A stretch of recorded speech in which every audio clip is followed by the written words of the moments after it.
Bom dia, amigos e ouvintes da Rádio Minas. E nós estamos iniciando mais uma edição do programa espírita Projeto Futuro. Meu nome é Arnoldo e hoje nós estamos aqui com o Dr. Roberto Lúcio Vieira Souza. Dr. Roberto Lúcio é psiquiatra espírita, diretor clínico do Hospital André Luiz em Belo Horizonte. Ele é casado com Joana Dark, pai de 3 filhos, Saulo, Daniel e Rafael. Espírita já há 30 anos, iniciando na Mocidade Espírita O Precursor. Ele faz parte da AMENG, Associação Médica Espírita de Minas Gerais. É um dos diretores e vice-presidente da AME do Brasil, Aliança Municipal Espírita. Aqui conosco o Dr. Roberto Lúcio, hoje com o nosso tema sexo e homossexualidade. Bom dia, Roberto Lúcio. Bom dia, ouvintes da Rádio Minas. Para mim é um imenso prazer e nós iniciamos a nossa fala rogando ao Pai bênçãos para os nossos dias. Hoje um tema muito interessante, muito polêmico, atual. Hoje nós vamos tratar sexo e homossexualidade. E a nossa primeira pergunta ao Dr. Roberto Lúcio. Dr. Roberto, o que é sexo? Na realidade, a palavra tem diversas conotações. O sentido real da palavra sexo está vinculado à questão da conformação física, que define se uma criatura é macho ou fêmea. Mas ela é utilizada também como se fosse a própria atividade sexual. Muita gente diz fazer sexo como sinônimo de ter ou manter uma relação sexual.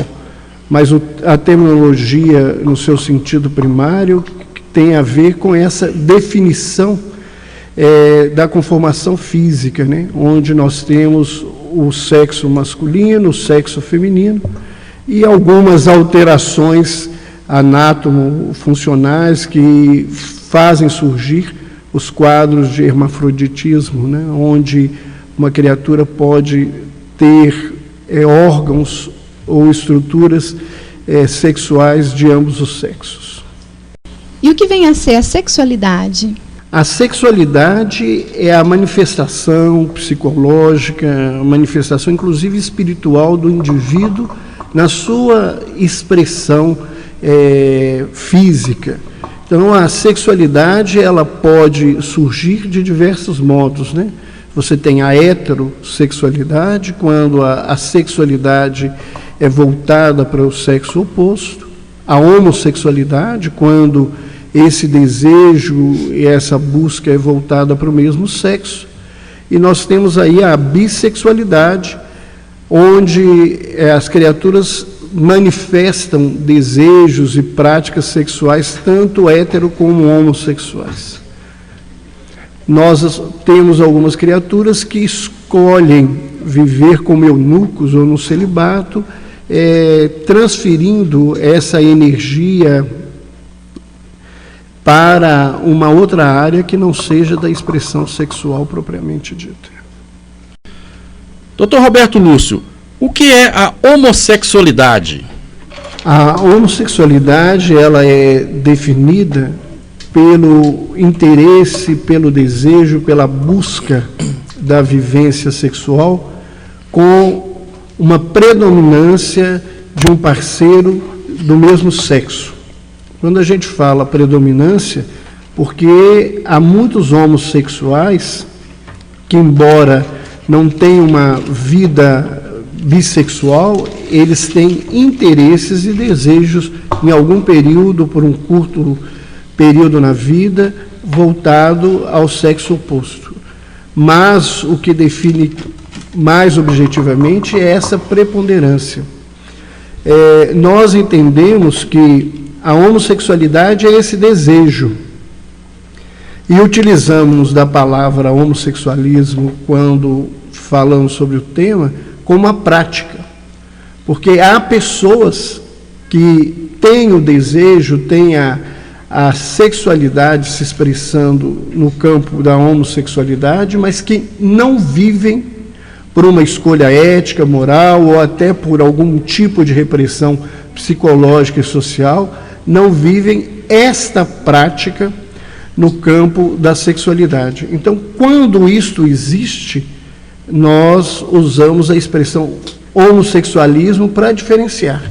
Então, nós temos pessoas que têm a tendência, sem necessariamente terem a vivência homossexual. Isso pode estar no caminho de uma escolha ou no caminho de uma repressão nos diversos campos da vivência da criatura. Doutor Roberto, você colocou para nós aí a diferença entre a homossexualidade e o homossexualismo. E o que vem a ser, então, o homossexualismo? Essa prática, a vivência, é quando a criatura escolhe viver essa tendência que existe, que está presente nele. Então, é isso que nós chamamos no nosso livro, nas nossas palestras, de homossexualismo. É a prática. É a prática. Que é diferente da expressão da homossexualidade em termos de desejo. Dr. Roberto Lúcio, nós podemos afirmar que a homossexualidade é de origem espiritual? Arnoldo, eu entendo que tudo que se expressa no homem é de origem espiritual.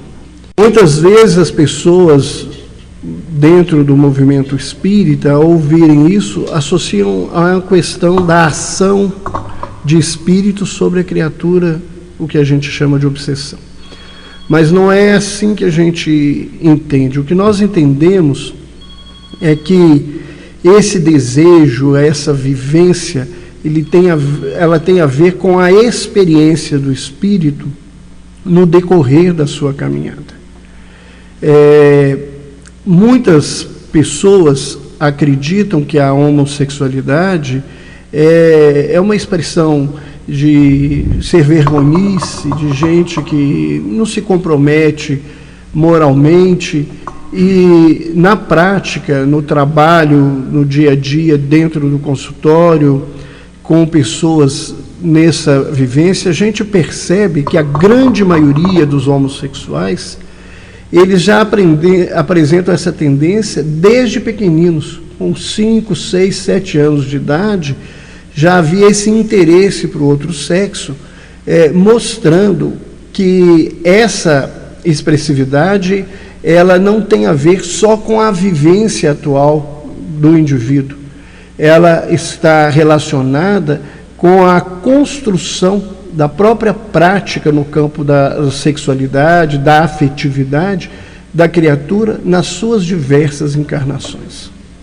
Dr. Roberto, pode também a homossexualidade estar associada a fatores da educação, inclusive a educação proporcionada pelos pais? Na verdade, há um conjunto de fatores que levam a criatura a uma vivência nesse campo. E um deles é a questão da educação.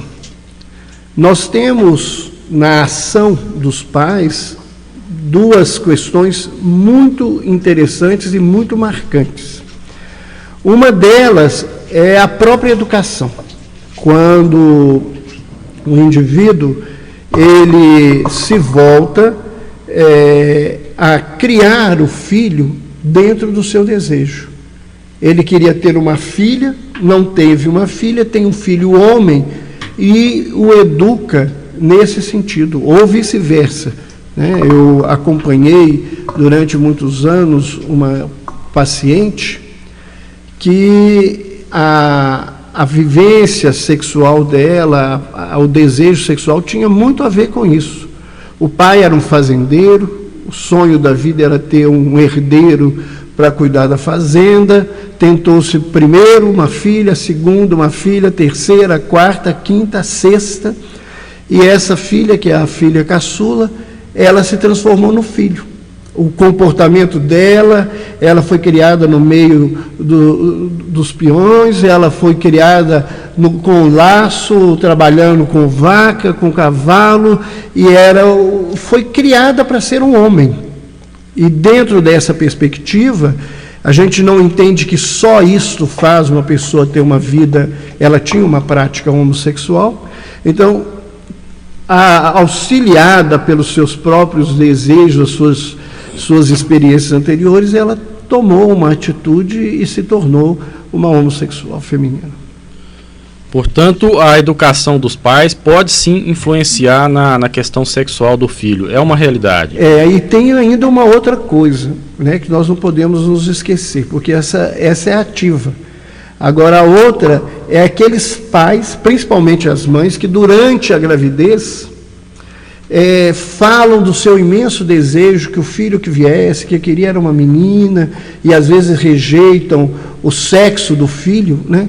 E ele, na busca de ser amado e ser querido, às vezes ele toma uma atitude muito nesse sentido, porque hoje a psicologia fetal tem provas científicas mostrando o quanto que a experiência com a mãe durante o ventre é fundamental para a vida psíquica da criança depois que ela reencarna.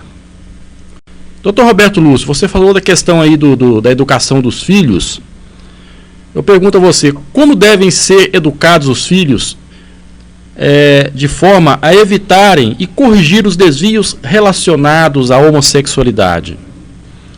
Olha, essa é uma pergunta que geralmente chega a nós depois que os filhos já estão nessa vivência. E eu acredito, dentro do que eu vejo, é que nós podemos trabalhar muito mais no campo da dignidade, no campo da ética com os nossos filhos. Mas, a não ser esse fato da rejeição ou de criar um filho dentro de uma perspectiva que não é da sua sexualidade, eu não vejo como os pais evitarem essa situação que é do espírito. O que nós podemos fazer enquanto pais é enobrecer a sexualidade para que os nossos filhos possam vivê-la também de forma digna e de forma nobre. Independente de ser homo ou hétero, né, a vivência, a prática dos casais no campo da sexualidade, ela tem determinado muito a prática e a vivência dos filhos. Né? A nossa cultura, que é uma cultura machista, né? As mães criam os filhos para serem machos, elas ficam falando muito, as mulheres se queixam, são as mulheres que são mais machistas. Elas educam os filhos para muitos dos comportamentos que as próprias mulheres se queixam, né? De desrespeito, de leviandade com o sexo, de uma libertinagem, de um direito de uma prática, tanto no campo do adultério, quanto de uma liberação da sexualidade numa idade mais jovem. E pais que são extremamente erotizados, né? Tem pais que quase praticam um ato sexual diante dos filhos pequenos. E isso vai estimular a sexualidade, o erotismo na vida da criança. Então, essas coisas precisam ser pensadas, elas precisam ser vistas e reavaliadas pelos pais. Mas eu não acredito, hoje, que nós possamos fazer um trabalho de realmente evitar de uma profilaxia total dessa experiência que é individual, que é uma prova para o espírito na sua caminhada. Doutor Roberto, então quer dizer que não existe uma receita como educar, né, os filhos? Eu costumo brincar que a gente devia receber filho com manual de instrução, né? Igual você recebe aparelho eletrônico, mas infelizmente a gente vai aprender a ser pai depois que vira avô, e se bobear, nem como avô a gente aprende a ser pai, mas esse é um grande desafio. Até porque não se tem jeito de fazer um manual se cada criatura é uma individualidade. Então, o que é bom para um filho, necessariamente não vai ser bom para o outro. E essa é uma das grandes dificuldades. A gente ouve coisas dos pais que precisam ser questionadas, né? Essa história de dizer assim, eu amo meus filhos igualmente. Isso não existe. Ninguém ama ninguém igualmente. Eu posso amar os meus filhos, isso é uma qualidade. Mas eu posso até querer bem muito mais a um filho que me faz mal do que a um filho que me faz bem. Eu vou educar todos os filhos igualmente, eu eduquei eles serem iguais. Isso não existe. A educação, quando ela é igual, ela vai comprometer e prejudicar as criaturas que estão recebendo o mesmo estilo de educação. Nós temos um grande problema nas escolas, porque as escolas fazem das crianças um rebanho, né? E a individualidade, então, não é respeitada, não é buscada nesse sentido. E no campo da sexualidade não é diferente. Não é diferente. E qual o grau de responsabilidade dos pais quanto aos desvios sexuais de seus filhos? Olha, eu acho que eu particularmente tento trabalhar para diminuir o máximo possível o sentimento de culpa dos pais. Acho que tem muita gente se ocupando em culpar os outros. Nós somos especialistas em julgamento, em acusação. E isso não ajuda e não aprimora nenhuma criatura. Então, o que eu sinto é que nós, às vezes, somos muito mal preparados. Esse é o primeiro detalhe. E depois, no campo da sexualidade, a maioria das pessoas não tem uma sexualidade tranquila. Nós não vivemos a nossa sexualidade tranquila. A nossa cultura coloca o nosso sexo como uma coisa feia, né? Nós temos que nos vestir e você pode mostrar o corpo inteiro e você não pode mostrar o órgão genital, porque ele é pecaminoso. Isso começa desse lugar. A maioria dos pais não tiveram nunca uma conversa profunda com os seus pais para poder viver a sexualidade. Nós aprendemos muito de sexualidade com as pessoas que não sabem o que é sexualidade. E vivemos isso de uma maneira muito complicada. Muitas vezes nós transferimos para os nossos filhos os nossos desejos. Eu fui reprimido, então eu quero que meus filhos vivam livremente a sexualidade, porque senão ela vai complicar, porque ele vai repetir o que eu faço. Ou o contrário, eu às vezes fui muito liberado para viver e eu começo a reprimir isso nos meus filhos, né? Muitos pais se complicam no campo da sexualidade por fazer escolhas, né? Eu vejo absurdos, pais que permitem que os filhos levem as namoradas para dormirem nas suas casas e impedem que as filhas levem os namorados, porque isso está errado. Quer dizer, errado está a postura que a pessoa colocou. E por que um homem tem direito de viver uma vida sexual dessa forma e a mulher não tem? Então, nós somos responsáveis, somos, mas muitas vezes o somos de um nível inconsciente.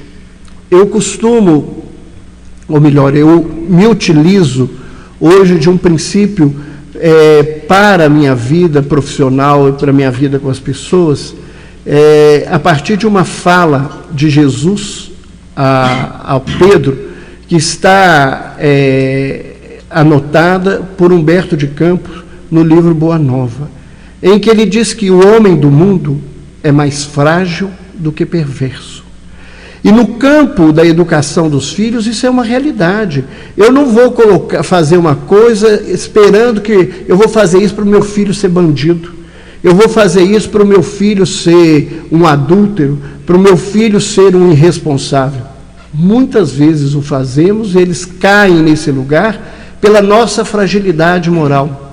Então, se você me perguntasse assim, qual que é a receita mais importante?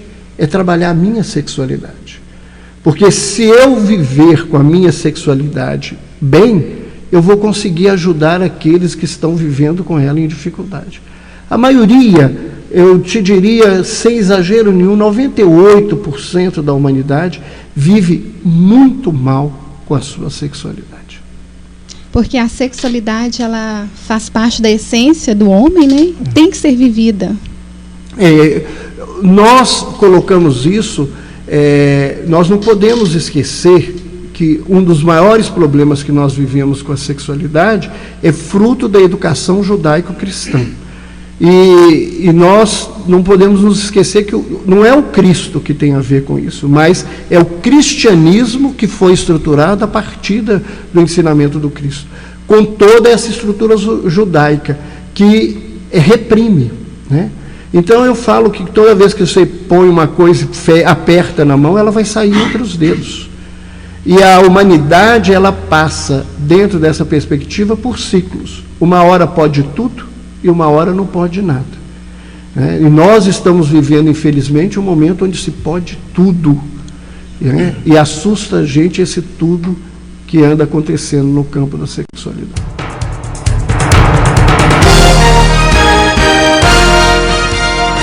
Projeto Futuro traz curiosidades.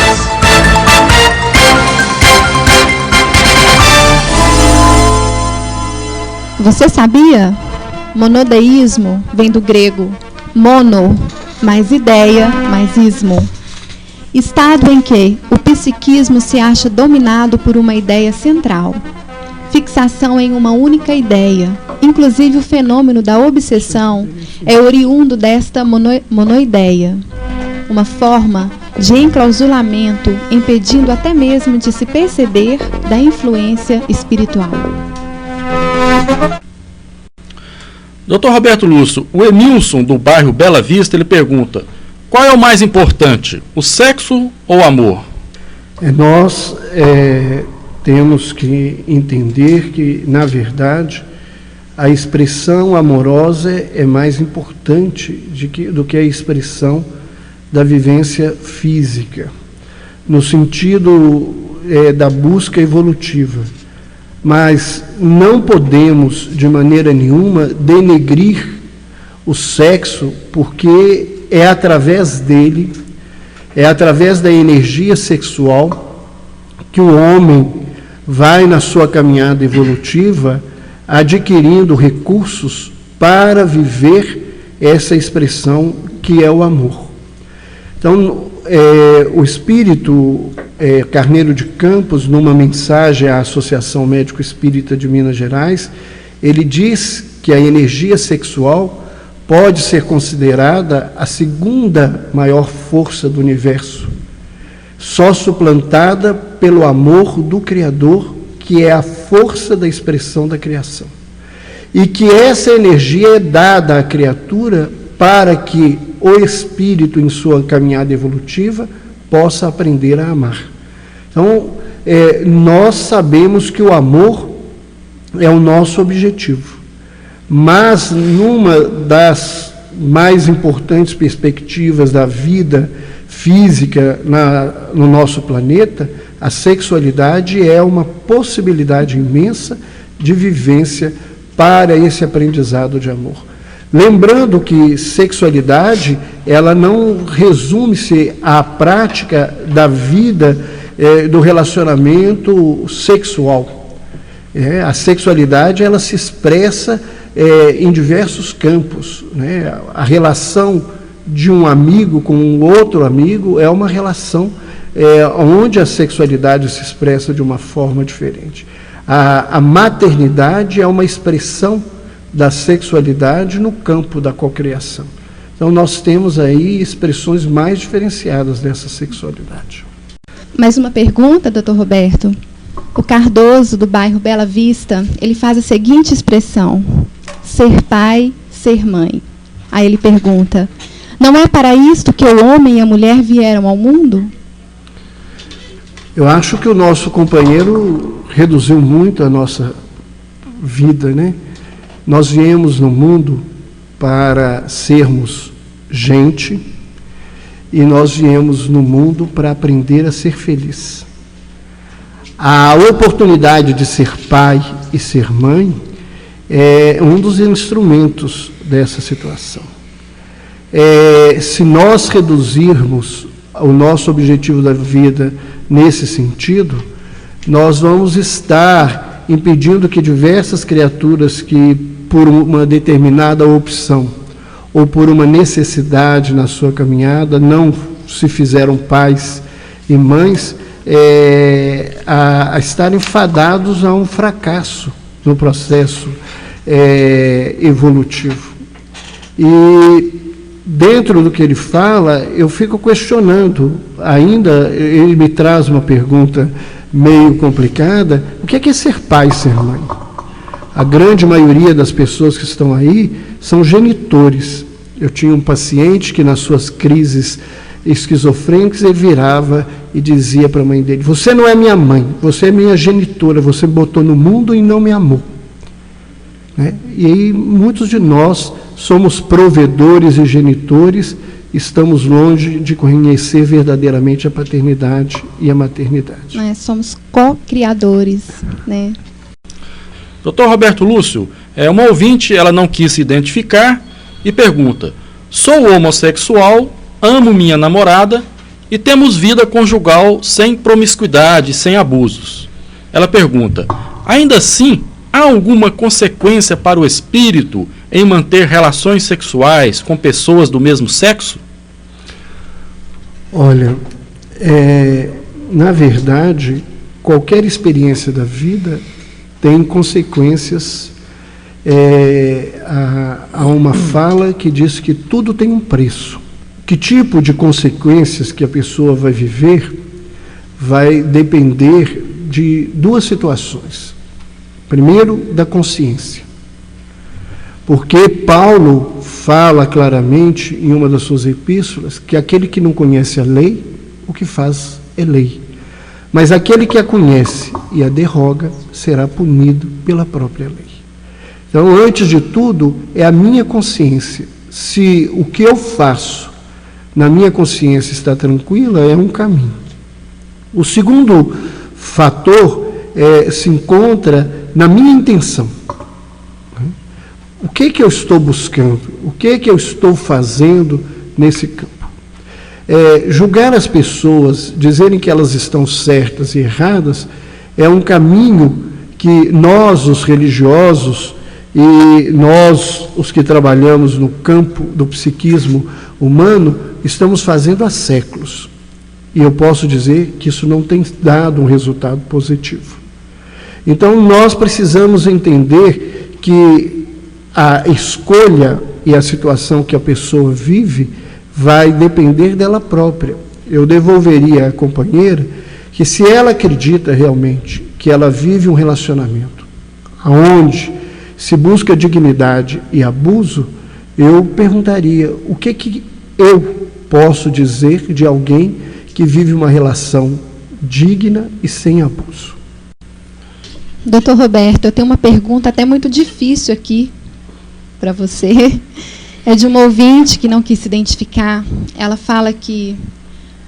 pergunta: como se comportar perante o casamento quando se descobre que, após 18 anos de casada, o marido tem tendências homossexuais?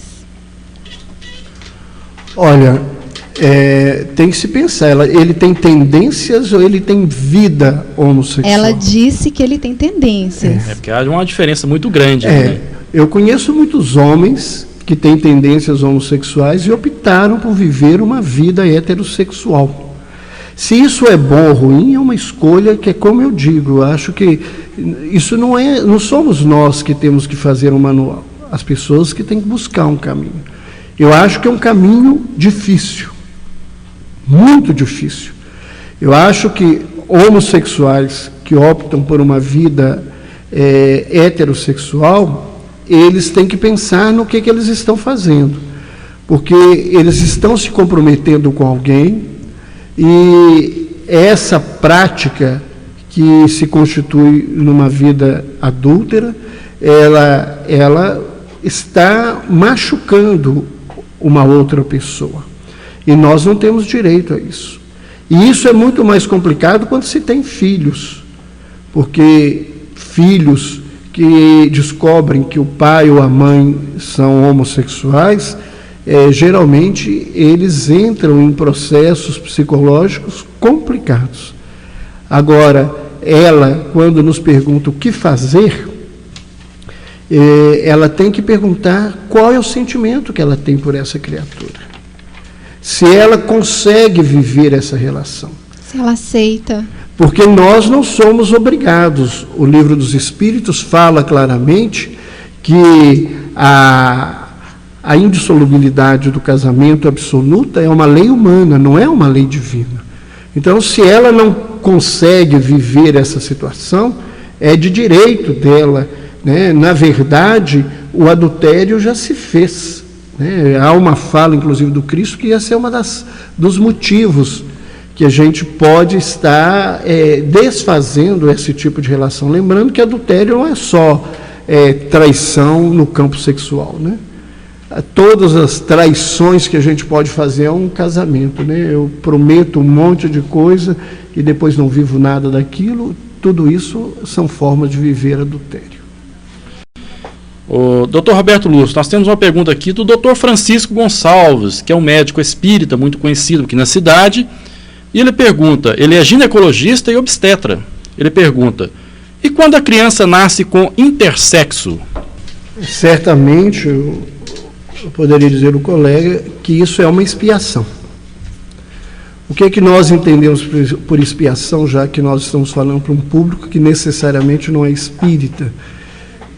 Nós, muitas vezes, vivemos situações que são frutos das nossas dificuldades, dos nossos atos impensados, infelizes em outras encarnações. E uma criatura que nasce nessa situação, onde não há uma definição orgânica da sua expressão de sexualidade, ela vai conviver com uma prova muito pesada. Hoje, a própria ciência médica, ela enfrenta uma luta muito grande para definir que sexo pode ser dado a essa criança. Porque nós temos hoje várias expressões sexuais. Uma expressão cromossômica, que está no DNA, uma expressão gonodal, que seria a presença de testículos ou de ovários, uma expressão física, que seriam os órgãos externos sexuais, uma expressão psicológica, porque às vezes a criança nasce e foi criada a vida inteira como menina, fazer uma cirurgia e transformá-la em homem pode ser muito complicado, e assim por diante. Mas nós entendemos isso como uma aprovação do Espírito, que certamente na sua caminhada falhou no campo da vivência sexual. O intersexo seria o quê? O hermafrodita? Seria uma coisa como o hermafroditismo. Doutor Roberto, a Maria do Porto Velho, ela pergunta que no caso citado da homossexual da fazenda, aquele que você colocou para nós, né, o exemplo, pode o médico reverter este quadro? E neste caso, esta homossexualidade é pecado? Olha, muita gente faz isso, né, querendo isso. Eu já vi muitos pais saírem brigados no meu consultório, porque eles querem me dar os filhos para que eu os transforme em heterossexuais. Eu falo com eles que eu não faço milagre e nem sou todo poderoso. Isso não existe. Isso não existe. Alguém que compromete a fazer isso com alguém, ele está falando de uma coisa mecânica, de uma coisa grosseira, e não há nenhuma escola do campo da psicologia, não há nenhum campo de estudo da área médica que pode prometer essa transformação na vida da criatura. Quanto ao fato de ser pecado, eu acho que a questão não é o que eu vivo, mas é como eu vivo. O que define se uma questão ela está dentro do campo da minha caminhada evolutiva é se eu estou bem ou mal com a minha consciência. esse fato da definição externa que os homens colocam, que A ou B é uma situação de pecado, eu falo que é uma coisa que eu combato o tempo todo. A indústria do pecado é a indústria mais rica que a história da humanidade tem. O pecado, para você ficar livre dele, você paga qualquer coisa. E nós estruturamos os templos mais ricos, os maiores tesouros e os museus de maior rentabilidade no mundo, às custas da indústria do pecado. Então, eu acho que a gente tem que ter muito cuidado com esse lugar. Cada criatura, ela precisa ser observada nesse campo do respeito e que cada um de nós consegue fazer algo. Se é bom para ele naquele momento, pode não ser para mim. Sou eu que tenho que escolher o meu caminho, não sou eu que tenho que definir o caminho do outro.